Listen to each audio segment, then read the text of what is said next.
Abra comigo a sua Bíblia em Zacarias, capítulo 9, versículo de número 9.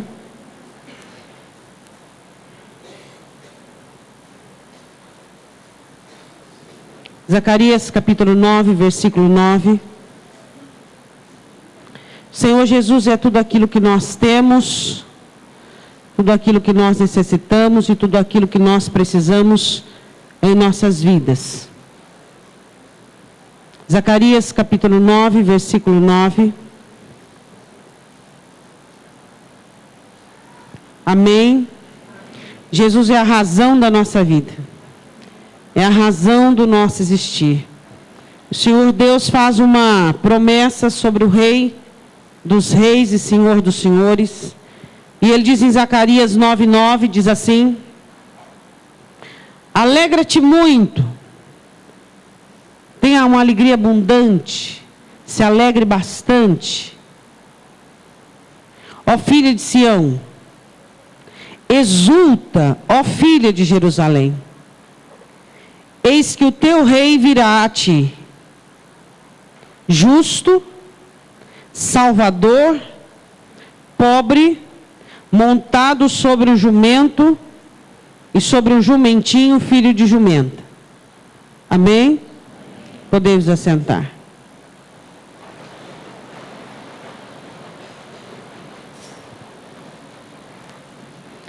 Aqui nós temos, por meio do profeta Zacarias,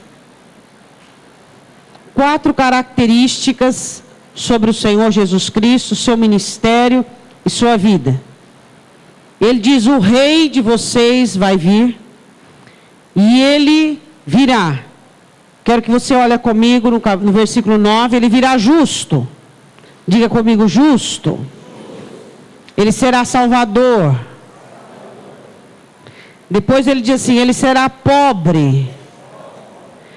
E ele estará montado num jumentinho, filho de jumenta. São 4 características do Senhor Jesus Cristo. Isso foi predito e profetizado muitos anos antes de acontecer. E aconteceu desse jeitinho, do jeito em que foi profetizado e declarado. Eu quero falar sobre essas 4 características que aconteceram e as 4 características do Senhor Jesus que estão acontecendo e que ainda irão acontecer. Eu quero falar sobre a primeira característica do Senhor Jesus, primeiro atributo que o profeta Zacarias relata, que o Senhor Jesus seria justo. Quando Pilatos estava julgando Jesus, a mulher dele diz assim: não intrometa na causa desse justo, porque muito sofri num sonho esta noite por causa dele. Jesus veio como justo vindo do Pai, justificando os seus filhos e transformando-os em justiceiros. É isso? Nós somos justiceiros? Não. Jesus morreu na cruz do Calvário e nos ensinou a amar a justiça, dizendo: bem-aventurados aqueles que têm fome e sede de justiça, porque serão fartos. De que justiça o Senhor Jesus falava? Qual é a justiça que eu devo receber do ministério do Senhor Jesus Cristo? Se o meu rei veio justo, para que eu tivesse fome e sede de justiça. Nós não vamos falar da justificação por meio do sangue de Cristo.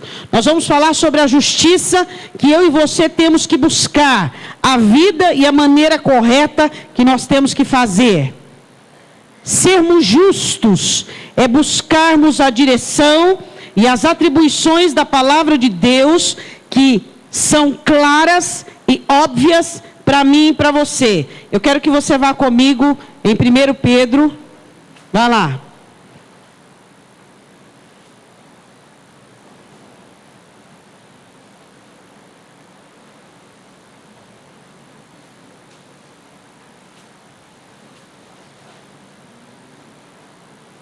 Segundo Pedro, capítulo 2.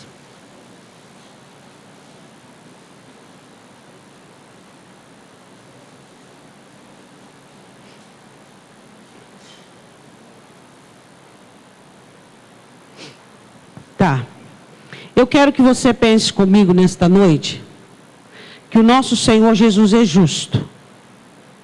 Amém? E Ele quer que nós também sejamos justos.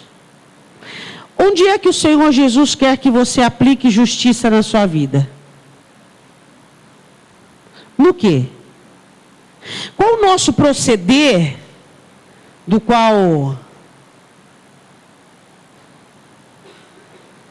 Deus olhando para nós e quer que nós vivamos uma vida de justiça e santidade?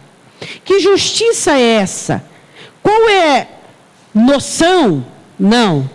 Qual é a direção? Qual é o rumo? De que maneira nós devemos conduzir a nossa vida para proclamarmos que nós somos servos de um rei justo e que nós também vivemos uma vida de justiça? A palavra do Senhor diz assim no versículo 21 de 2 Pedro, falando sobre, porque melhor lhes fora não conhecerem o caminho da justiça, do que conhecendo desviarem-se do santo mandamento que lhes fora dado. 2:22. Deste modo sobreveio-lhes por um verdadeiro provérbio que se diz: o cão voltou ao seu próprio vômito e a porca lavada ao espojadouro de lama. Agora sim, vamos em 1 Pedro 2:21. Se eu conheci o caminho da justiça, se eu aprendi a fazer o que é certo, é óbvio que se é esperado de mim que eu viva uma vida de justiça, que eu tenha em minha consciência plena que tudo que eu fizer, eu vou colher. Que tudo aquilo no que eu errar, eu vou ter uma consequência. Mas eu vou numa justiça maior ainda. Eu vou numa justiça de você olhar para Jesus Cristo, como Pedro enfatiza, e ver, contemplar o quanto ele sofreu injustamente, e aprendermos também a sofrer injustamente. Do que tem a ver a justiça com o sofrimento injusto? Porque isso é justiça. A justiça não depende de alguém fazendo justiça para você. A justiça de Deus por você não depende de uma ação benéfica, ou você olhar e dizer, olha, tal pessoa não foi justa comigo. A justiça que nós temos que viver é a justiça que Cristo nos ensinou, muitas vezes padecermos por causa dele. Isso é meio complexo para você entender, mas o rei viria justo. 1 Pedro 2:21 diz assim: porque para isto sois chamados, pois também Cristo padeceu por nós, deixando-nos o exemplo para que sigais as suas pisadas. De que exemplo Pedro estava falando? O exemplo do sofrimento, a morte de cruz, as traições e tudo aquilo que o Senhor Jesus Cristo passou. Jesus morreu na cruz e ele veio ser o rei, o nosso rei, o rei dos judeus justo, vivendo as injustiças do ser humano. Então, se eu quero trazer sobre mim a justiça de Deus, é claro que eu vou viver a injustiça do ser humano. E qual é o problema? Jesus deu exemplo para que vivamos nas suas pisadas, independente se o ser humano entende, critica, aplaude ou não. O que nós entendemos por justiça é aquilo que o ser humano identifica. Aquele ali achou que eu fiz certo, ó que bom. Aquele ali achou que eu fiz errado, ó, mas eu fiz certo. E fica certo, errado, errado, certo, certo, errado, mais ou menos. Vamos entrar num consenso.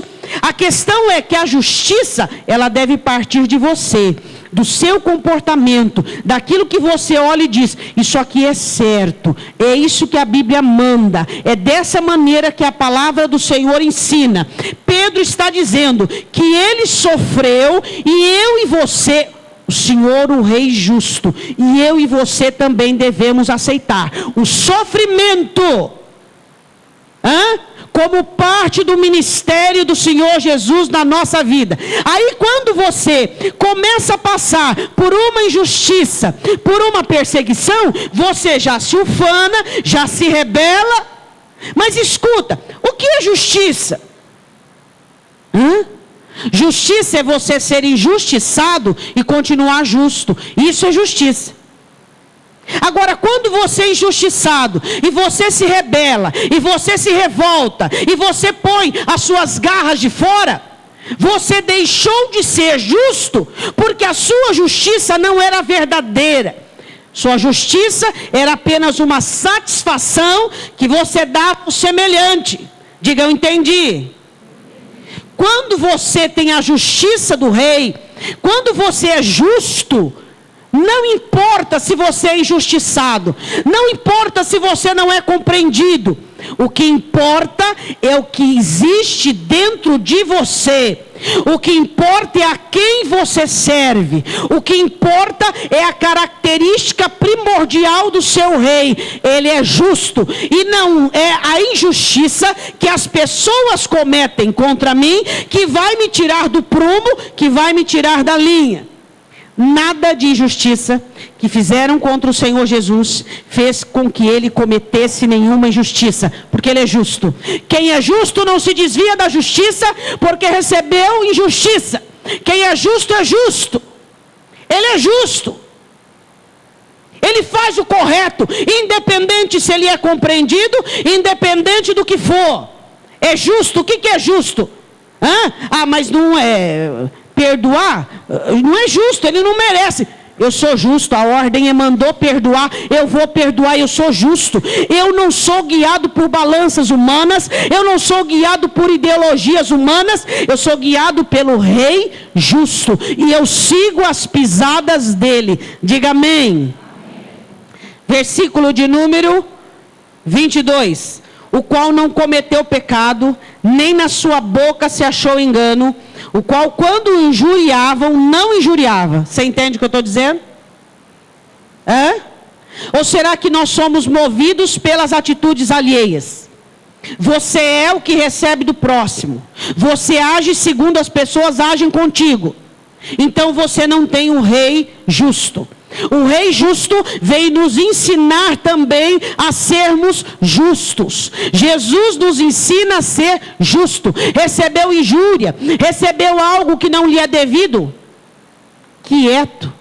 Você é justo ou você o que é? Ou você reflete aquilo que os outros fazem com você. Então a sua justiça não vale nada. Então a sua justiça não vem do Senhor Jesus. Ela não é o seu padrão de conduta. Ela não é o que você deve seguir ou servir. Não, você é segundo aquilo que lhe é favorável. E ele continua dizendo, versículo de número 23. Injuriava não, quando injuriava não injuriava. E quando padecia não ameaçava. Ele sofria e não ameaçava. E tinha para poder para isso e fazer muito mais. Mas ele quando padecia não ameaçava. Aí ele continua dizendo, mas entregava-se àquele que julga justamente. Diga glória a Deus.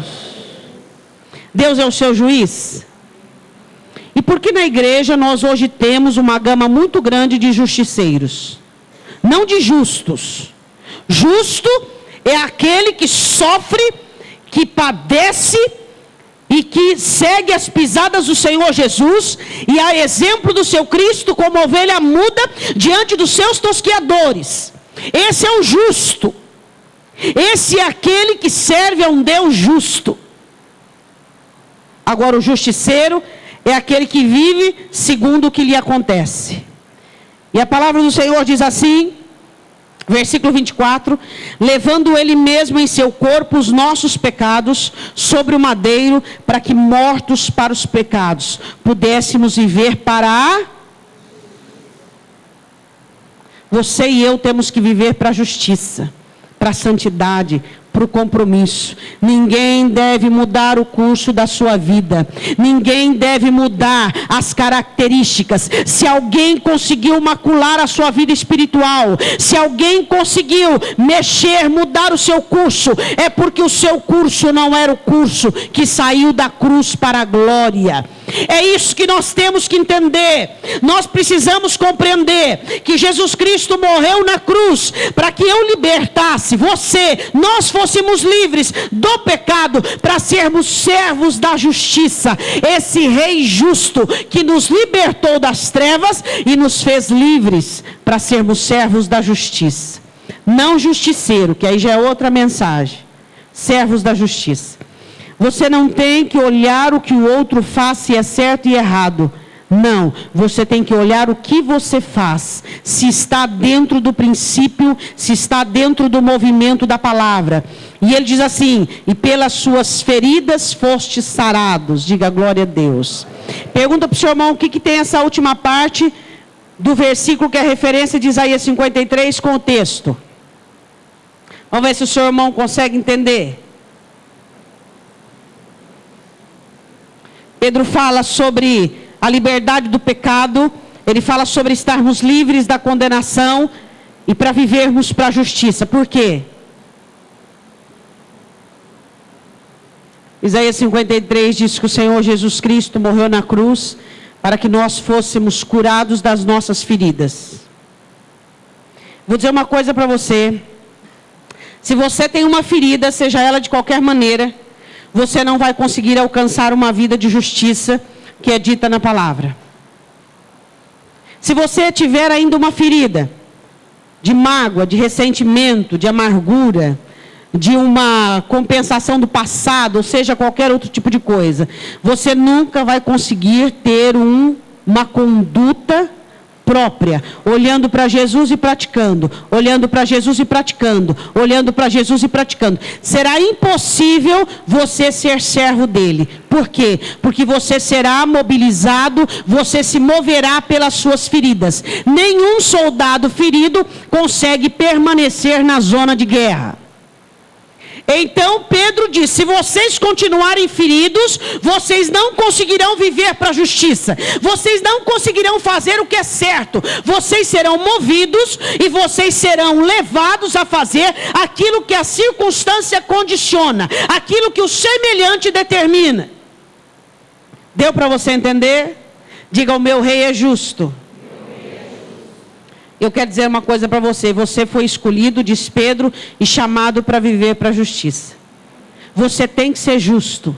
Você tem que fazer o que é correto. Você tem que fazer o que é certo. Mas se no seu coração ainda houver feridas, se no seu coração ainda houver compensações, se no seu coração ainda houver coisas alheias, passadas, que já deveriam ser consoladas pelo Espírito, você não vai conseguir viver dentro de uma conduta espiritual, vivendo para Jesus Cristo. Você se perderá. Respondendo o que um pergunta, devolvendo o que o outro faz, você viverá no contexto humano e nunca no contexto espiritual. E ele termina dizendo: porque éreis como ovelhas esgarradas, mas agora tendes voltado ao pastor e bispo das vossas almas. Diga glória a Deus. Jesus Cristo é o nosso pastor e ele nos apacenta, e o caminho que ele nos guia é um caminho de justiça. Diga glória a Deus. Você tem que ser justo, meu irmão. Não é a injustiça do teu próximo que deve te incomodar. São as injustiças que você comete. Nós não vamos falar aqui de injustiça, porque então nós ficaríamos falando a noite toda. Ah, você quer que eu fale uma? Só uma? Só uma então? A mais comum?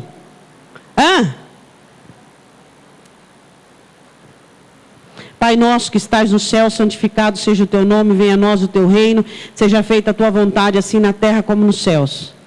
O pão nosso de cada dia dai-nos hoje. O que mais? Assim, você pode orar o Pai Nosso? Depende. Prestação da Casa Bahia demora para perdoar um século. Não perdoa. Vamos falar só de uma injustiça que o crente comete? Por isso que existem coisas que levam ao inferno. Por exemplo, quando o Senhor Jesus expõe a parábola daquele homem que devia 500 e foi perdoado e não perdoou outro de 50. Ele foi jogado aos atormentadores. Por quê? Porque como você pode? Diz o Senhor, perdoei um absurdo e você não perdoa 10%.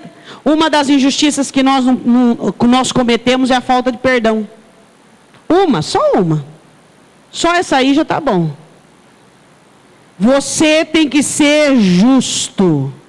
Você tem que ser justo. Olha quanta coisa você recebe. E olha o quanto avarento você é. Você recebe muita coisa. Outra questão de injustiça. Você recebe inúmeras coisas da parte de Deus. Deus cuida de você. Deus, que mais? Te liberta, te ajuda, te promove, te cuida, enfim. E a dificuldade que você tem de cantar um louvor, e a dificuldade que você tem de acordar feliz. Você vai determinar se você vai ser feliz, dependendo como o seu dia vai acontecer. Você tem que acordar feliz. Bendize a minha alma, Senhor. Bendize a minha alma, Senhor, e não te esqueças de nenhum de seus benefícios. Ele que perdoa as suas iniquidades e que sara todas as tuas enfermidades, que redime a tua vida da perdição, que te coroa de benignidade, de sorte que a sua mocidade se renova como a da águia. Ele é quem afasta as tuas transgressões, e Ele não tem te tratado conforme a sua iniquidade, nem conforme o seu pecado. Acordar feliz, porque as misericórdias foram renovadas. Essa é uma das injustiças que nós cometemos na nossa vida. Acorda mal-humorado, azedo, ressentido, de cara fechada, de cara feia. Por quê? Não consegue ter uma vida de humildade, uma vida pacífica. Sai para o trabalho amargurado, sai azedo, acha que ousadia, acha que imponência, acha que é cara feia. Injustiças. Os crentes cometem injustiça. E aí Pedro diz, nós fomos salvos do pecado para a justiça. Dar ao seu irmão aquilo que lhe é devido. Você foi levantado, resgatado, salvo, abençoado, e você tem que transferir isso para o outro. Como é que eu sirvo a Deus servindo meu irmão? Essa é a maneira de eu servir a Deus. Nós temos cometido injustiça. Mas o profeta Zacarias diz, o vosso rei virá justo, para que vocês também se tornem justos. Diga glória a Deus. Segunda característica que Zacarias diz que Jesus Cristo é Salvador. Quero falar do sermão de Pedro em Atos. Vai lá comigo. 3 sermões de Pedro. Atos capítulo 2. Versículo 21.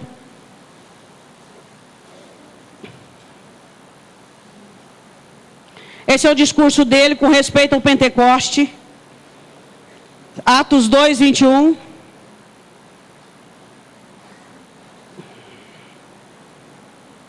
Amém? E acontecerá que todo aquele que invocar o nome do Senhor será salvo. Amém? Versículo 37. Ouvindo eles isto, compungiram-se em seu coração e perguntaram a Pedro e aos demais apóstolos, que faremos homens irmãos? E disse-lhe Pedro, arrependei-vos e cada um de vós seja batizado em nome de Jesus Cristo, para perdão dos pecados, e recebereis o dom do Espírito Santo. Versículo 40, e que muitas outras palavras, isto testificava e os exortava, dizendo, salvai-vos dessa geração perversa. Fala assim para o teu irmão, salve-se dessa geração perversa. Esse tempo em que o mundanismo, em que a liberalidade, em que o cristianismo verdadeiro tem estado em baixa, salve-se dessa geração perversa, salve-se desse cristianismo mentiroso, esse Espírito Santo que dizem que não compunge, que não consola, que não convence, que não ensina, esse Espírito Santo que não faz com que você se torne parecido com Jesus Cristo. E Jesus olhando aos discípulos, pela vontade de descer fogo do céu, de que espírito sois? Jesus é Salvador. Mas Ele não foi Salvador de você quando você passou pelas águas do batismo. Ele é Salvador hoje. Ele salva você da amargura. Ele salva você do ressentimento. Ele salva você da ignorância. Ele salva você da rebeldia. Ele salva você de tudo aquilo que está ameaçando a sua vida espiritual. Ele é Salvador. E hoje a palavra eminente é: arrependa-te e escapa, salva-te dessa geração perversa de crentes que não são crentes. Daqueles que irão perder o arrebatamento porque não têm óleo suficiente, daqueles que irão perder o arrebatamento porque estão envolvidos em seu farisaísmo, em seu pecado, em que não trazem o fruto do Espírito Santo: amor, gozo, paz, longanimidade, benignidade, fé, temperança, domínio próprio. Eles não trazem em si a manifestação do Espírito Santo de Deus. Jesus Cristo é Salvador, e Ele salva você hoje da apatia, do esfriamento espiritual, do marasmo, da vaidade, da inveja, da concupiscência, da cobiça. Ele salva você hoje. Se Ele deixou de ser Salvador para você, Ele é Rei que salva. Ele ainda salva, meu irmão. Jesus ainda é Salvador. Existem pessoas que não mais trabalham com sua alma com uma unção salvífica. Esqueceram de olhar para a alma e entender que a nossa alma tem que ser salva todo dia dos males pertinentes que existem nela, do mundo que atrai a nossa alma, de Satanás que procura lugar em nós. A nossa alma tem que ser salva todo dia, resgatada todo dia. Sua mente deve ser resgatada todos os dias. Seu coração deve ser salvo todos os dias da concupiscência existente nele. Continuando no sermão de Pedro, capítulo 3, versículo 15. Outro sermão na cura do coxo. E Pedro faz o discurso, 3,15: matastes o príncipe da vida. Aleluia.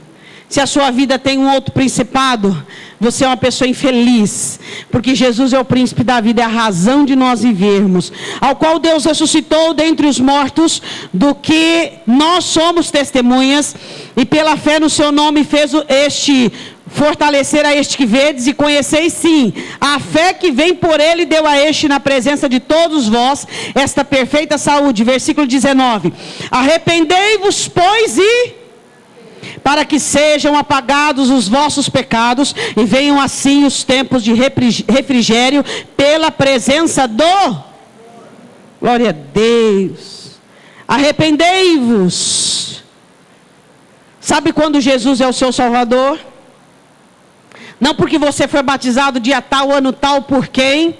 Jesus é seu Salvador quando todos os dias você é levado ao arrependimento, você é levado à contrição, você é levado a confessar a sua miséria, a ser resgatado dos males pertinentes na sua alma. Então Jesus é o Rei Salvador. Capítulo 4, versículo de número 10. Outro sermão de Pedro diz assim, Atos 4, 10. Acharam? Está pertinho aí, né?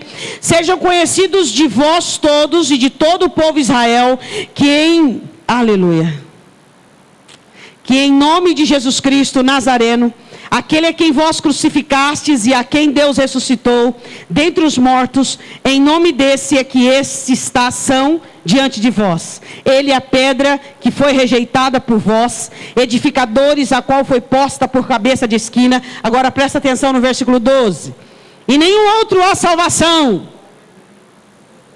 A igreja salva, a religião salva, o dom salva, o cargo salva, os 30 anos de igreja salva, os dons, vamos lá, os dons salvam.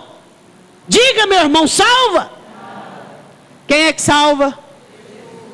Então você pode estar dentro da igreja, você pode ter dom, você pode ter cargo, e você pode estar indo para o inferno, porque quem nos salva é Jesus Cristo. Ele nos salva do pecado, da concupiscência, Ele nos salva de uma mente ignorante, Ele nos salva do pecado, da morte, Ele nos salva da condenação, Ele nos salva do engodo, do engano, e todos os dias ali está o Espírito Santo de Deus, movendo dentro dos nossos corações, levando-nos ao estado de conscientização, e aquilo cai dentro do nosso coração como uma espada, e então nós nos prostramos e nos rendemos e confessamos os nossos pecados. Em nenhum outro nome há que possamos ser salvos, porque debaixo do céu nenhum outro nome há dado entre os homens pelo qual devamos ser salvos. Diga glória a Deus. Ele é Salvador, amém. Terceira característica que Zacarias diz: ele veio pobre. O crente, ele não é muito não tem muita afinidade com a pobreza. Os crentes não gostam da pobreza. Não gostam. Pobreza para o crente é sinônimo do quê? Não sei. Acho que não é que eu não sei, eu não quero falar. Antigamente tinha até alguns adágios assim.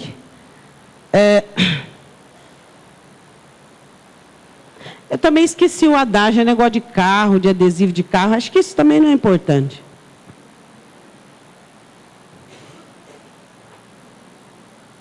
A prosperidade, ela é de Deus. Deus é que prospera o seu povo.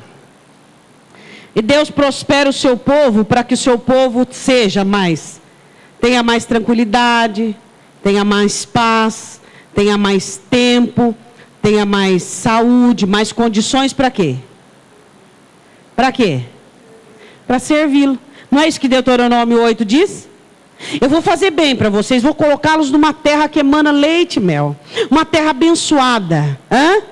Para quê? Para que vocês me sirvam. E o dia que vocês esquecerem que é a minha mão, que é a minha força, nós vamos ter uma conversinha particular. Para que Deus te faz bem?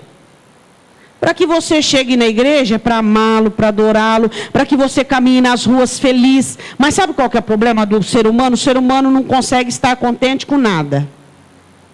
Nada contenta. Isso é maligno, diz Paulo a Timóteo.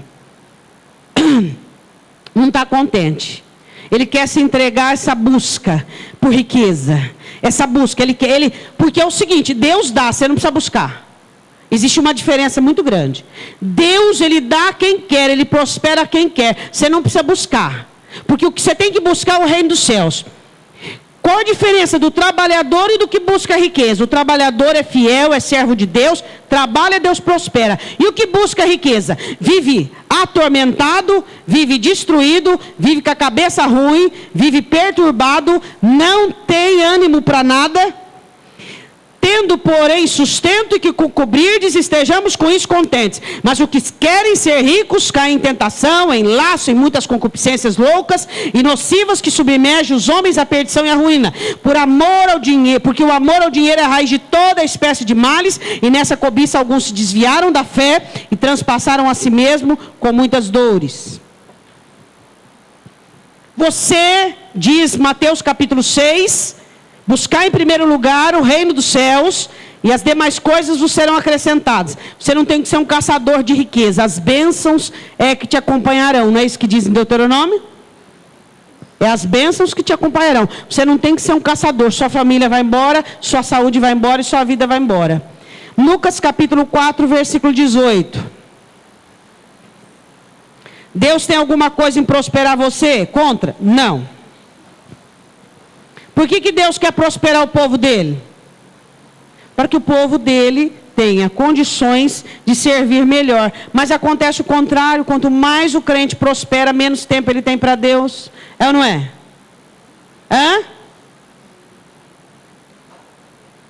Você sabe que tem gente que vai para o inferno porque prosperou?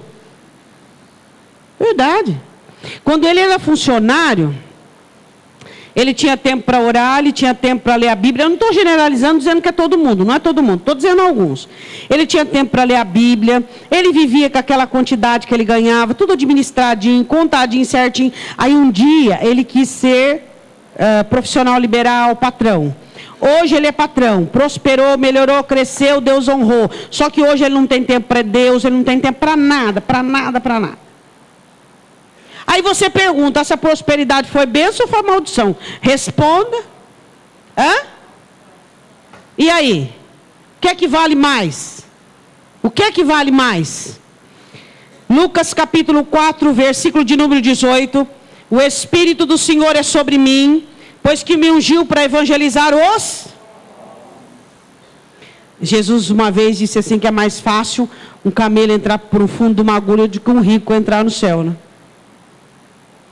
Enviou-me a curar os quebrantados de coração, a pregar liberdade aos cativos e restaurar da vista aos cegos e pôr em liberdade os oprimidos e anunciar o ano aceitável do Senhor. Diga glória a Deus. Agora Lucas 6:20, vai lá comigo. Capítulo 6, versículo de número 20. As bem-aventuranças. E levantando ele os olhos para os seus discípulos, dizia: bem-aventurados vós os pobres, porque vosso é o reino de Deus. Bem-aventurados vós que agora tendes fome, porque sereis fartos. Bem-aventurados vós que agora chorais, porque haveis de rir. Bem-aventurados sereis quando os homens vos injuriarem, e quando vos separarem e vos injuriarem, rejeitando o vosso nome como mal, por causa do Filho do Homem. Folgai nesse dia e exultai, porque é grande o vosso galardão no céu, pois assim faziam seus pais aos profetas. Mas ai dos ricos, porque já tendes a vossa consolação. Ai de vós que estáis fartos, porque tereis fome. Ai de vós os que agora rides, porque vos lamentareis e chorareis. Ai de vós quando todos os homens de vós disserem bem, porque assim faziam seus pais aos falsos profetas. Jesus veio com esse sermão aí, o povo ficou escandalizado, né? Que negócio é esse? Nós somos a nação eleita, povo separado, o Israel, a menina dos olhos de Deus. Aí vem falando que o seu rei virá, justo, sofrerá injustiça e continuará justo. O seu rei virá, salvador, o único. Não é a religião, não é os profetas, não é a eleição, não, justo.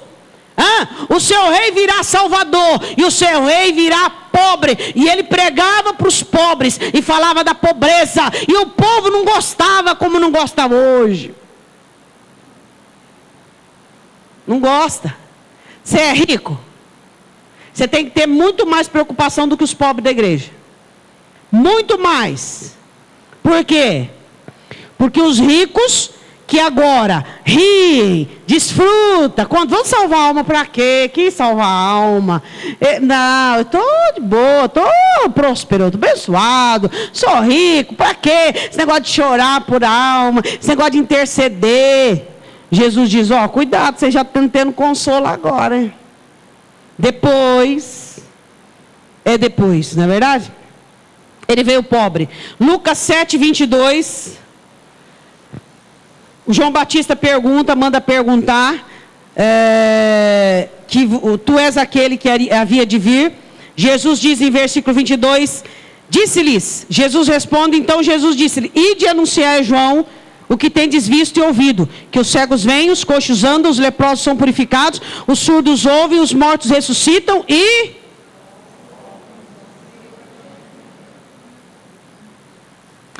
Quando você aceitou Jesus e era pobre, foi fácil aceitar Jesus, você não tinha onde se agarrar? É ou não é? Você tinha onde se agarrar? Agora um rico, quando aceita Jesus e é rico, a conversão é verdadeira. Aí o crente, quando ele era pobre, ai, aleluia, pelo menos eu vou na igreja, me alegro, canto um pouco, e pelo menos eu tenho algum consolo. Aí o crente começa a prosperar, e ele começa a desconverter, a ser descrente. Sinal o quê? Que quando ele era pobre, ele veio para o evangelho porque foi bom para ele. Mas agora o que Deus deu é melhor para ele do que o evangelho. Então ele abandona o evangelho e vai tentar desfrutar do que Deus deu. Mas como o evangelho e as coisas que Deus deu não se dividem, ele acaba se frustrando. A questão é: aos pobres é anunciado o reino de Deus. Diga assim para o seu irmão: você pode ter tudo, pode ser até rico, mas você tem que continuar sendo pobre, porque afinal de contas, você não é dono de nada. E se você morrer hoje, teus filhos vão ficar brigando em volta do caixão. Entendeu? Um vai ficar tentando dando golpe no outro, dizendo assim, ó, você fica com aquela casa que eu fico com essa e tal, entendeu? É assim, o negócio é desse jeito aí. Você não é dono de nada. Você só é mordomo. Você exerce a mordomia. Deu para você entender? Então nós somos pobres. Nós não temos nada. O que nós temos é a bênção de Deus. Se Deus tirar a bênção de nós, nós não temos nada, não temos para onde ir, não sei o que vai ser de nós. Você precisa entender que você ainda é pobre, porque você não tem nada. E o evangelho e as boas novas é anunciado aos pobres. Porque você não possui nada, você não tem nada. Você vendeu tudo para comprar pérola, para comprar o tesouro escondido no terreno. E quando Jesus fala com você, Ele é sua herança, Ele é a sua riqueza. O evangelho é o que você mais ama. A sua casa, você vai ter mansões celestiais no céu, incomparadas. Esse corpo bombado, todo sem colesterol, sem glicose alta. Você vai receber um corpo muito melhor, incorruptível na glória. Tudo de melhor, tudo incorruptível. Então tudo que você tem, tudo que você usa, é só para administrar aqui. Aí o crente começa a ficar com o corpo bonito, ele fica vaidoso. Aí já começa a luxúria, lascívia, pelo amor de Deus. Não, vou falar a verdade, tem gente que tem que ir para o inferno de cabeça para baixo. É feio, é crente, é bonito, é descrente. É pobre, é crente, prospera, fica descrente. Começa a emagrecer. Não, é incrível. O crente, ele é gordo, ele é cheio do Espírito Santo. Eu posso falar porque eu sou, né? Então não tem problema. Se não falar, pastor, está ofendendo os gordos. Não estou ofendendo ninguém, não. Aí ele começa a emagrecer. Não tem, as pelancas começam a ficar mais firme. Aí ele já começa. Muda.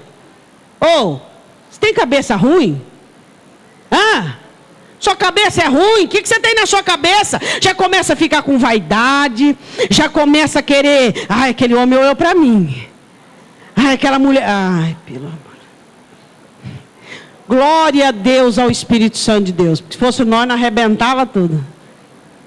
Só misericórdia, meu irmão. Fica com a cabeça ruim. Vinha na igreja de bicicleta, de ônibus, com aquele carro que deixava ele na mão. Chegava aquele crente abençoado, pobre, mas fiel, prosperou. Acho que eu não vou na igreja não, está calor. Na igreja tem ar-condicionado, pode ligar os ventiladores. No teu carro tem ar-condicionado. Mas isso aqui eu não estou bem hoje. O que você vai fazer? Eu vou descansar. Mas você vai na igreja para ficar sentado. Não, mas eu vou descansar. Vai nada. Vai ficar com o zoião lá no computador. Vai fazer o serviço. Vai trabalhar 18 horas roubando aquilo que é de Deus. É isso que ele vai fazer. É isso que ele vai fazer. Nós devemos continuar pobres. Porque o pobre olha para Jesus e fala: o Senhor é o príncipe da vida. O Senhor é tudo que eu tenho. Minha casa, meu carro, não vale nada. O Senhor é tudo que eu possuo. Você ainda é pobre, meu irmão? Amém? João 7,52. Não, peraí só um pouquinho. Deixa eu me achar aqui, vamos lá. Pobre. João 7,22, nós já lemos, né? Respondendo então Jesus, João 7,52. Isso. E aos pobres anunciou o evangelho, versículo 23. E bem-aventurado, Lucas, né? 7,23. Agora, João, estou lendo o outro lá, irmão. Bem-aventurado é aquele que em mim não se escandalizar. Volta lá se você for em João, que é daqui a pouco. Lucas 7,23. O que está escrito?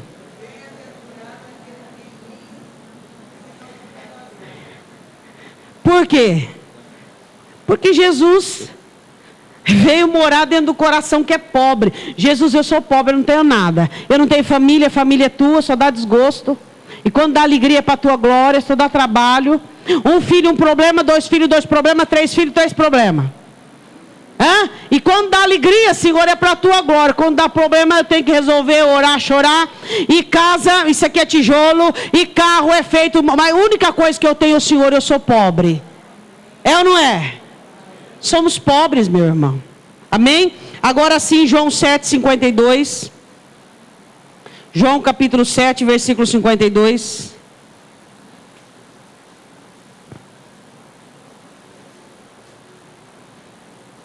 A Galileia era uma região da Palestina. Haviam 3 regiões: Galileia, Judeia e Samaria.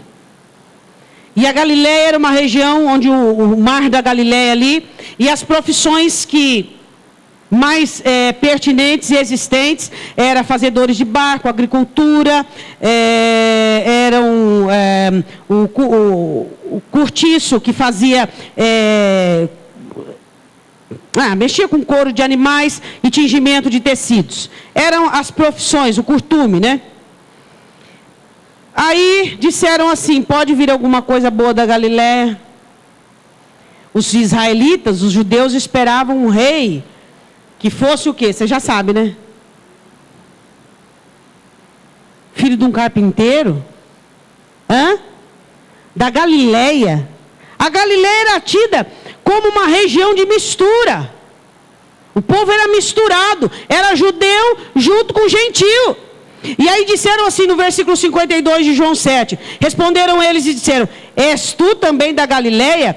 Examina e verás que da Galiléia nenhum profeta surgiu. Jesus veio de Nazaré. Nazaré estava na Galiléia. E eles olhavam e diziam assim, da Galiléia? Ele é Galileu, da Galiléia. Por quê? Da Galiléia não vem nada de bom. Vem alguma coisa boa da Galiléia? Marcos 6,3. Agora o filho do carpinteiro. Oh, glória a Deus. Jesus não nasceu como filho de um homem intelectual, inteligente. Ele era filho de um carpinteiro.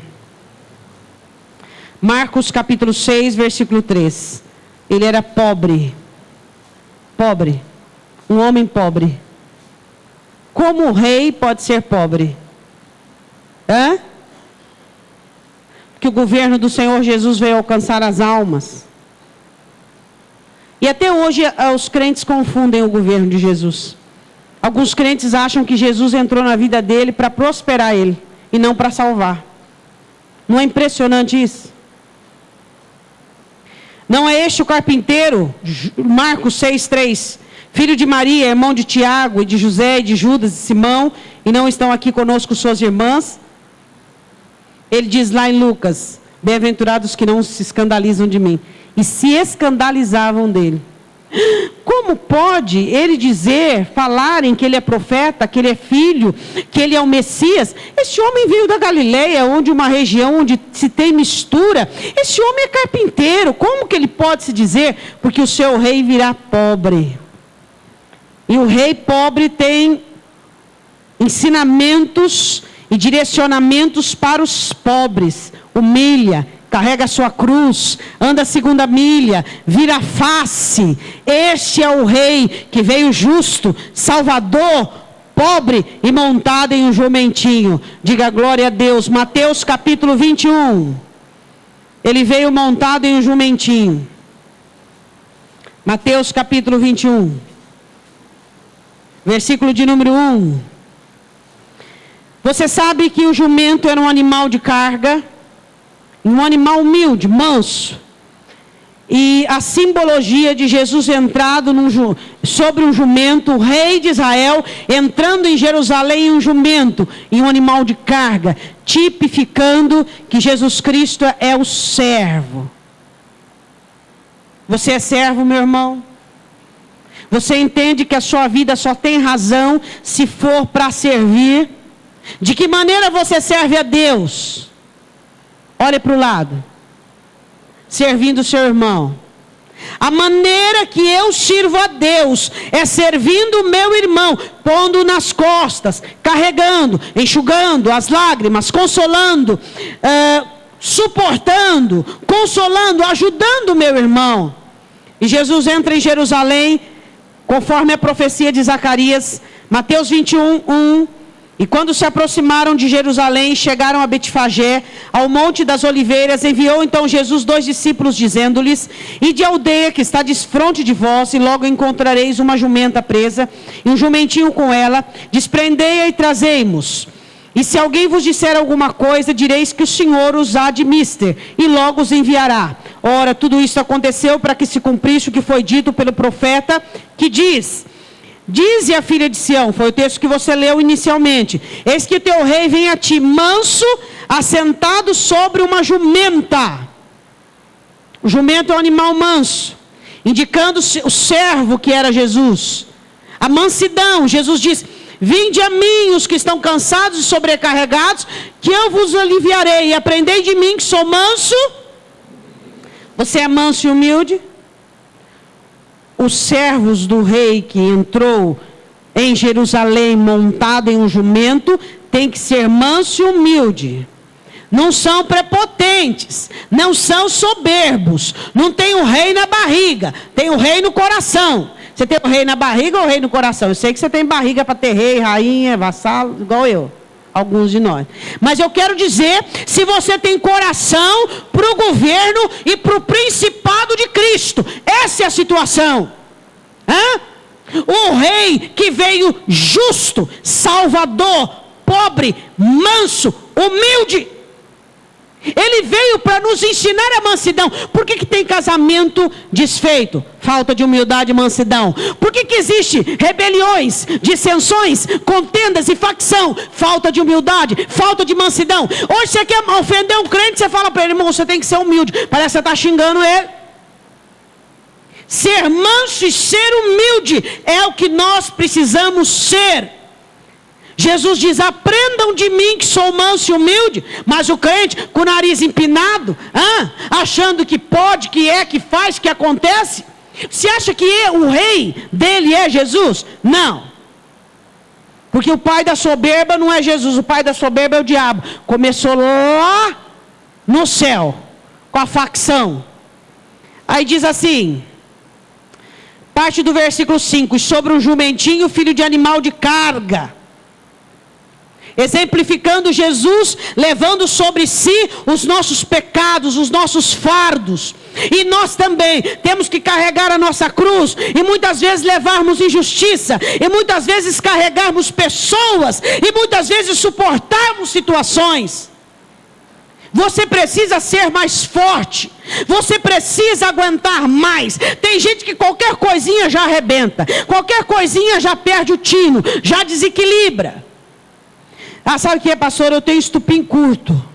O que você tem de curto é a mão de Deus, é o Espírito Santo na sua vida, é a graça, é a misericórdia, é a salvação. É isso que é curto na sua vida. Porque quem tem Jesus Cristo como rei, ele é manso, ele é humilde, ele tem elasticidade, ele vai, andou a primeira milha, ele anda a segunda milha. Mas por cima de mim só avião, e o arrebatamento também. Não esquece. Você que fala, por cima de mim só avião, o arrebatamento também vai ser por cima de você, só que você não vai fazer parte dele. É isso que nós precisamos compreender. A mansidão e a humildade são características imprescindíveis para aqueles que dizem, Jesus Cristo é o meu rei. Mansidão, humildade, compreensão, um coração manso e humilde. Tem crente que passa perto do outro, ele esbarra e não cumprimenta o irmão. Por quê? Sei lá, ele acha que ele é melhor que ele. Não sei, não pergunto para mim, porque eu não sei também. Vou saber isso aí também. Eu não sei, tem coisas que eu não sei, pergunto para ele. Não tem humildade, não tem mansidão. Não existe. Essas palavras do vocábulo dele estão fora. Então Jesus também está fora. O rei que veio pobre, justo, salvador e manso, num animal de carga, não é o rei dele. Diz assim no versículo de número 6, indo os discípulos e fazendo como Jesus lhes ordenara, e trouxeram-lhe a jumento e jumentinho, e sobre eles puseram as suas vestes, e fizeram-no assentar em cima. Diga glória a Deus. Esse Jesus que nós lemos, comentamos e falamos e desfrutamos, é o Jesus Cristo que veio, que está, e o Senhor Jesus que vai vir, tem apenas duas diferenças. Duas diferenças. Eu quero falar com você do Jesus que foi justo, que é justo e continua justo. E você vai ver a sua justiça dele, a justiça dele lá na glória. Os justos verão. Quero que você vá comigo em Apocalipse capítulo 20. Vamos ver agora o rei justo. O rei justo. Eu falei para o pastor hoje que eu não posso ler Apocalipse. Não posso. Irmão, quando eu leio Apocalipse eu fico doidinho. Eu fico querendo que Jesus volta logo. Eu fico cantando canção de arrebatamento. Hoje eu cantei aquela uma assim. E ele vem, que eu nem lembro. E ele vem, eu quero que ele venha. Vem logo, Jesus, volta logo, porque a coisa aqui está difícil. Volta logo. E o Espírito e a igreja dizem, ora vem, Jesus. Apocalipse capítulo 20, Jesus Cristo nosso Rei, vencedor, nós vamos estar no juízo final, aleluia, eu não vejo a hora de estar diante dele no juízo final. Ei, meu irmão, isso é bom demais da conta. 21, você gosta disso? Amém? Os crentes que estão meio em pendenga não gostam muito não, fala a verdade. Tem crente que está meio em pendenga. Falou, Jesus, tudo bem, a pastora quer, o irmão do lado falou um amém tão forte. Mas aqui assim, eu tenho umas coisas a resolver, então resolve logo. Você não sabe se vai ser hoje, não sabe se vai ser amanhã, né? E não sabe se você vai também de trem, né? Você sabe, uns vão de avião, arrebatamento. Outros vão de trem para o bar da terra. Aqueles trens, sabe, que vai para o bar da terra, para o bar da terra, vai para o bar da terra. Apocalipse 20, 11. E vi um grande trono branco. E o que estava sentado sobre ele, de cuja presença fugiu a terra e o céu, e não se achou lugar para eles. E viu os mortos grandes, ai que dia maravilhoso, grandes e pequenos que estavam diante de Deus, e abriram-se os livros. Vamos fazer aqui um exemplozinho, vai.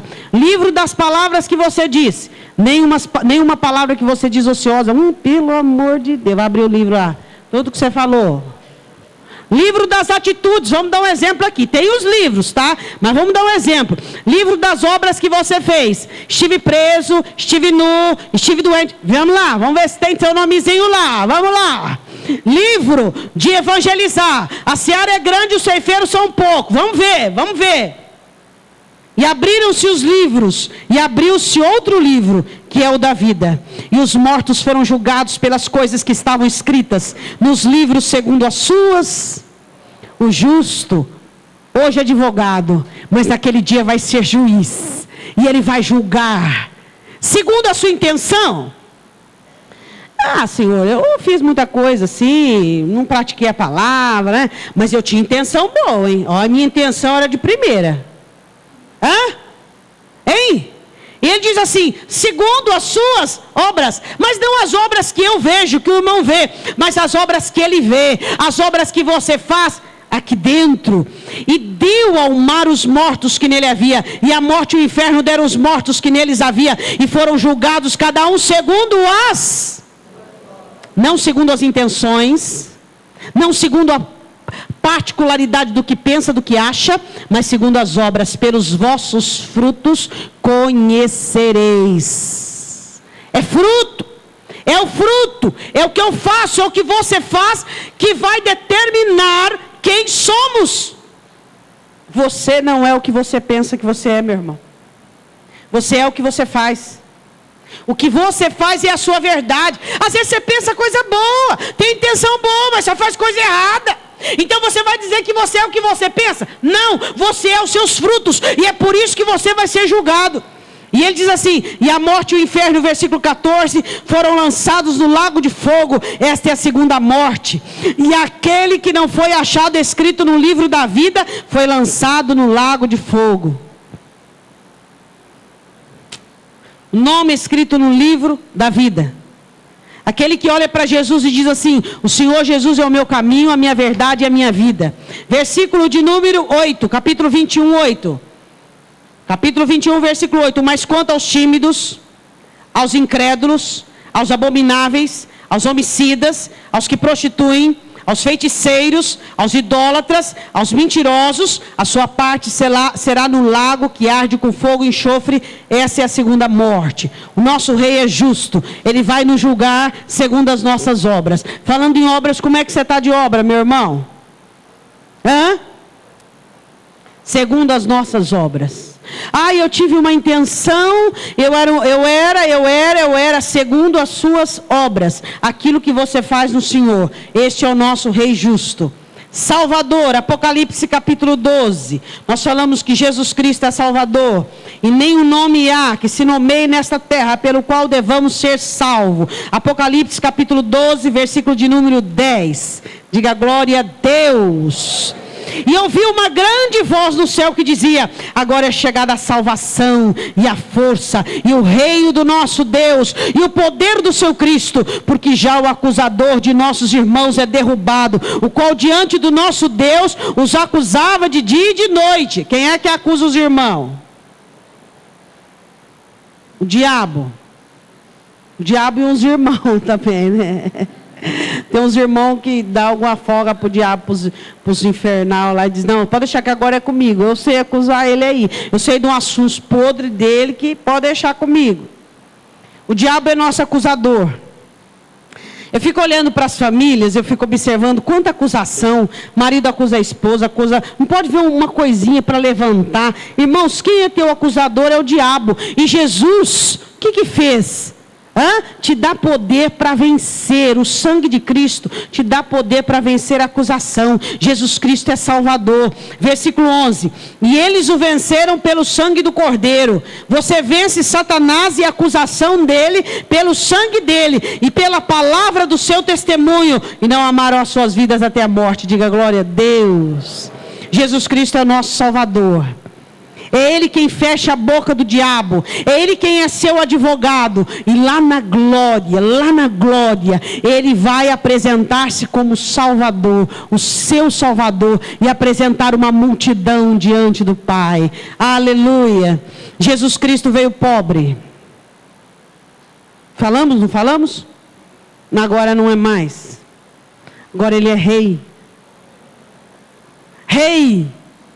Vamos ver? Apocalipse 11:15, diz assim: agora ele é rei. Não o assumiram e não creram no seu governo, mas ele é rei. Apocalipse 11:15. E o sétimo anjo tocou a sua trombeta, e houve no céu grandes vozes que diziam: os reinos do mundo vieram a ser de nosso Senhor e de seu Cristo, e ele reinará para todo sempre. O rei que veio pobre, agora recebe todos os reinos do mundo. Diga glória a Deus.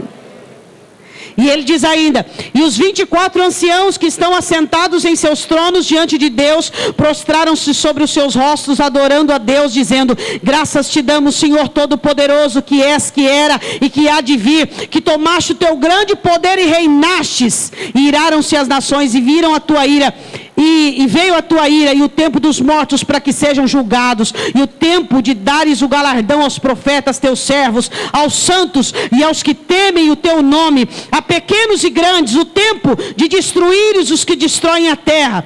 Lembra que isso não tem nada a ver com o ministério de Jesus. Agora diferente. O que não veio para condenar, agora condena. Isso é glorioso, né, irmãos? O que não veio nem sequer pleitear o reino e o governo político de Israel, agora o que ele faz? Ele pega as nações e manifesta sobre ela a ira dele. E dá galardão aos profetas. E vai trazer recompensa aos pequenos e grandes, e o tempo de destruir os que destroem a terra. Abriu-se no céu o templo de Deus, e a arca da aliança foi vista no seu templo, e houve relâmpagos e vozes, e trovões, e terremotos, e grande saraiva. Diga glória a Deus. Aquele que veio no seu ministério pobre, na glória, Rei, Senhor, aleluia. Agora o último, que também maravilhoso. Jesus entrou em Jerusalém montado em quê? Jumentinho. Por quê? Manifestando o seu ministério de mansidão e de servo. E agora, como é que ele vai vir? Num jumento? Aonde? Um cavalo branco. Manifestando o seu poderio de guerra, o seu poderio militar. Mudou duas coisas: pobre, não mais; senhor, governo, rei. Jumentinho, não mais; agora cavalo. Quero que você vá comigo em Apocalipse 19. Aleluia. Versículo de número 11. Apocalipse 19, 11. Irmão, isso aqui vai ser uma coisa indizível, não tem como dizer. Coisa maravilhosa. A volta de Jesus será algo que será esplendoroso, que será maravilhoso, que não tem como nós expressarmos o nosso desejo, o nosso anseio pela volta do nosso mestre. Quando tocar a trombeta e os céus se rasgarem e você ouvir o seu novo nome saído da boca do seu mestre, o seu corpo sendo restaurado ou levantando de onde estiver, indo em encontro ao seu Salvador, e ali nunca mais haverá maldição, pranto, choro, dor, e você vai estar junto com ele em todas as guerras que houverem, Gog e Magog, Armagedon, vai ser uma coisa maravilhosa. Amém? Eu não vejo a hora. Meu irmão, se tem uma coisa que eu espero é esse dia. Ó, se você ficar vivo e eu morrer primeiro, aí eu ressuscito primeiro também, né?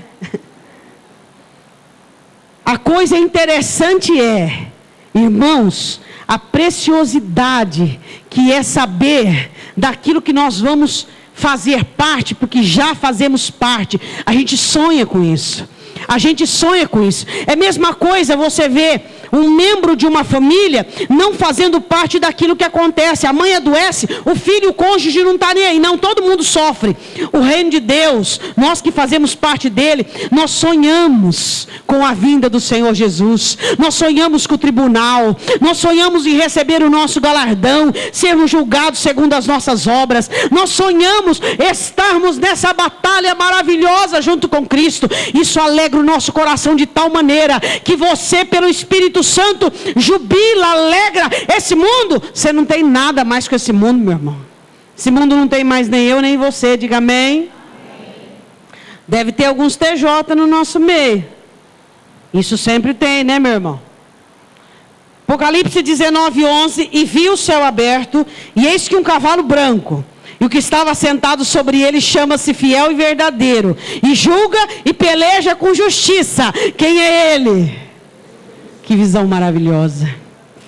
E os seus olhos eram como chama de fogo, e sobre a sua cabeça havia muitos diademas, que tinham um nome escrito, aleluia, que ninguém sabia senão ele mesmo. Estava vestido de uma veste tingida de sangue, e o nome pelo qual se chama é a Palavra de Deus. E o Verbo se fez carne, e habitou entre nós, e vimos a sua glória, glória do unigênito do Pai, aleluia. E seguiam-nos os exércitos do céu, em cavalos brancos, e vestidos de linho fino, branco e puro, e da sua boca saía uma aguda espada para ferir com ela as nações, e ele as regerá com vara de ferro, e ele mesmo é o que pisa o lagar do vinho do furor, da ira do Deus Todo-Poderoso, aquele que veio num jumentinho, manso, humilde, aguentando, suportando, sendo levado à cruz, agora virá com seu cavalo branco para julgar as nações, aleluia. E os que virem irão chorar, porque transpassaram o Messias, o Rei dos Reis, o Senhor dos Senhores. A Bíblia diz assim, versículo 16, ele diz assim: e no manto e na sua coxa tem escrito este nome, Rei dos Reis e Senhor dos Senhores. E vi um anjo que estava no céu, e clamou com grande voz, dizendo a todas as aves que voavam pelo meio do céu: vinde, ajuntai-vos à ceia do grande Deus. As aves para quê? Para comer a carne daqueles que iriam morrer, para que comais a carne dos reis, a carne dos tribunos, a carne dos fortes, a carne dos cavalos, sobre eles se assentam, e a carne de todos os homens livres e servos pequenos e grandes. E vi a besta e os reis da terra e os seus exércitos reunidos para fazerem guerra àquele que estava sentado sobre o cavalo e ao seu exército. E a besta foi presa, e com ela o falso profeta, que diante dela fizeram sinais, e com quem enganou os que receberam o sinal da besta e adoraram a sua imagem. Esses dois foram lançados vivos no lago de fogo, que arde com enxofre, e os demais foram mortos com a espada que saía da boca que estava sentado sobre o cavalo, e todas as aves se fartaram de suas carnes. Eu vou estar lá. Fala para o teu irmão: eu vou estar lá. Aleluia. Oh, glória a Deus. Paulo diz: isso que nós estamos vivendo aqui não pode comparar aquilo que nós vamos participar aquilo que nós vamos ver. Por isso vale a pena. O nosso rei é justo, vamos ser justos. O nosso rei veio salvador, vamos ser salvos todos os dias. O nosso rei veio pobre, sejamos pobres de tudo isso aqui e ricos na presença dele. O nosso rei veio montado num jumento manso. Vamos também aprender a mansidão, a humildade, para que possamos ser glorificados com ele lá. Aleluia. Jesus vai voltar? Você está alegre com isso? Está esperando? Esperando mesmo? Não, pastor, isso aqui é primeiro eu tenho que consertar minha vida, acabar de construir minha casa, casar meu filho, ter meu neto. Hã? E aí? Jesus está esperando e aguardando o momento de voltar para buscar uma igreja sem mancha, sem mácula e sem ruga. A sua noiva que tem óleo suficiente para esperar a sua vinda. Jesus virá buscar a sua igreja. O nosso rei, carpinteiro, aquele que veio pobre, e que hoje todas as nações domine sobre elas e julgará todas elas. E nós estaremos lá. Nós que fomos humilhados, aviltados, nós que permanecemos justos, mesmo os injustiçados, nós iremos estar com ele na glória, exultando, recebendo o galardão, não pelos nossos pensamentos, intenções, sentimentos, mas pelas obras que a nossa vida frutificou. Diga glória a Deus. Você se anima com a volta de Jesus? É o que você mais quer? O que é casar primeiro? Trocar de carro primeiro, ter filho primeiro, o que você quer? Não. Jesus vai voltar para buscar a sua igreja, para buscar os seus, de todos os 4 cantos da terra. Amém? E se você está com a sua fé meio em baixa, aconselho-te que te eleves. Se você está com a sua unção, o seu óleo está baixo, aconselho que você eleve. Se você está desanimado, prostrado, se você está frio, se você está ocupado com tantas coisas, eu aconselho que você se aprume e que você agarre a essa esperança e que você viva uma vida que vale a pena, uma vida preparada para receber o seu Messias agora, o seu Cristo agora. Diga glória a Deus. Quando se fala da volta de Cristo, você também fica assim, ó. Que maravilha! Isso é maravilhoso, né, irmãos? Não é maravilhoso?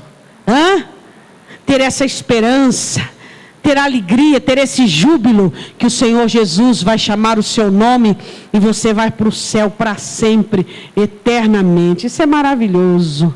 Amém? Eu quero que você feche os seus olhos. Eu quero que você faça uma oração, dizendo que você quer o rei, que Israel não quis. Israel não quis o rei justo, pobre, salvador e manso. Não. Será que a igreja quer? Será que a igreja do Senhor Jesus Cristo hoje quer esse rei justo? Uma igreja que vive uma vida de injustiça, uma igreja que prega a injustiça, uma igreja que não vive o que é correto, o que a palavra manda. Será que hoje nós somos como Israel? Não queremos o justo, simplesmente a injustiça te desvia da justiça. O nosso rei é salvador. Ele nos salva hoje, agora. O nosso rei é pobre, nos ensina a humilhação, nos ensina a abnegação e a renúncia, para que nos enriquecêssemos de tudo aquilo que ele nos tem dado, as riquezas espirituais. O que adianta o homem ganhar o mundo inteiro e perder a alma, pela avareza, pela vaidade, pela lascívia? O nosso rei é manso, é humilde, e eu e você estaremos lá com ele na glória, para olhar e vir toda a glória dele. Se hoje, para você, ele for o seu rei justo, que te faz justo, o seu rei salvador, que te salva hoje do engano, da apostasia, da frieza, o seu rei pobre, que te ensina que a única riqueza é Ele. O seu rei manso, que te ensina a humildade. Em nome de Jesus. Israel não quis Jesus com as 4 características pela qual ele veio. Será que a igreja também rejeita esse Messias? Será que a igreja também rejeita o rei justo, que ensina a ser justo, mesmo padecendo injustiça? Será que a igreja aceita o rei salvador? Que salva a igreja da apostasia, da mornidão, do marasmo? Será que a igreja tem aceitado o rei pobre, fazendo dele a única riqueza dela? Será que a igreja tem aceitado o rei manso e humilde, que ensina a virar a face, que ensina a andar a 2ª milha, deixar a túnica e a capa? Israel não quis esse rei. Será que a igreja tem desejado esse rei? Eu quero te fazer uma pergunta. Será que você tem desejado este rei, meu irmão? Será que você tem desejado este rei? Será que você tem anelado por este rei justo? Buscado ser justo na sua vida, não um justiceiro, mas justo? Fazer o que Deus manda e não o que você quer? Fazemos aqui alguns comentários sobre injustiça, ingratidão, falta de perdão. Isso é injustiça que você comete. O seu rei justo te manda ser justo. Recebeu? Dá, dar e ser-vos-á dado. O seu rei veio salvador, ele te salva da situação em que você se encontra. E o rei justo hoje, que te ensina a ser justo, vai entregar o seu galardão segundo as suas obras. E o seu rei salvador vai declarar que você venceu pelo sangue dele. E o seu rei pobre, que te ensina a humildade, na glória rei, que vai delegar, que vai vir, que vai fazer, que vai colocar-se. E aquele que veio no jumentinho, voltará no cavalo branco, com o seu exército celestial de cavalos brancos e anjos, com uma espada aguda de sua boca. E todos nós faremos parte disso. Se você quer fazer parte da dispensação do Senhor Jesus na glória, você tem que fazer parte agora do ministério dele. Sendo justo, sendo salvo, sendo pobre e sendo manso. Assim como o rei que você serve é. Para que você na glória possa tê-lo como o rei da sua vida, galardoando você, declarando o seu inimigo caído e a sua vitória por meio do sangue da palavra, galardoando você e voltando num cavalo branco. Aleluia. Eu quero que você se coloque de pé. Eu quero que você feche os seus olhos. Você ainda aceita Jesus? Jesus que diz para você, em Pedro, que às vezes você sofre injustiça, mas deve ficar calado, deve ser humilde. Você ainda aceita o Jesus que é Salvador, que te salva da sua ignorância, da sua apostasia, da sua mornidão, de seus pensamentos, de seus enganos? Você ainda aceita um Jesus pobre, que te ensina que Ele é a sua única riqueza, e que todas as bênçãos que Ele te dá não tem a comparar com o que Ele é na sua vida? Você ainda aceita um Jesus manso e humilde, que diz para você aprender a ser manso e humilde com Ele? O Senhor Jesus diz para você esta noite: eu sou o Rei, de ontem, de hoje e eternamente. O vosso Rei virá, justo, salvo, pobre, montado em um jumentinho, filho de Judá. Um dia eu e você estaremos na glória, e lá nós veremos este mesmo Rei que você serviu na terra, glorificado, já é glorificado, mas nós iremos ver, e ali você vai fazer parte de toda a glória dele, porque você fez parte de toda a humilhação que ele te ensinou. Você fez parte de toda a pobreza, de toda a salvação, de toda a justiça, de toda a mansidão que ele direcionou você. Coloque a mão no seu coração e diga assim: Senhor Deus, eu preciso ser justo e não cometer injustiça. Eu preciso ser salvo todos os dias. Eu preciso ser pobre, cuja única riqueza e única herança é o Senhor. E nada que exista neste mundo possa entrar em meu coração. Eu preciso ser manso e humilde, ser servo, para que na glória eu possa contemplar o seu reinado de justiça e receber das suas mãos o que eu fiz por meio do corpo.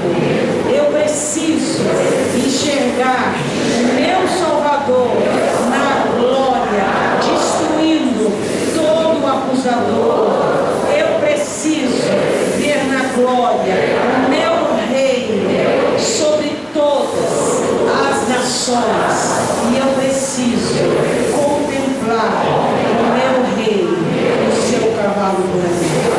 Aleluia. Ó Deus, como te agradecemos, Senhor. Leva-nos ao governo do Senhor Jesus. Leva-nos ao governo de humildade. Leva-nos ao governo do carpinteiro. Leva-nos.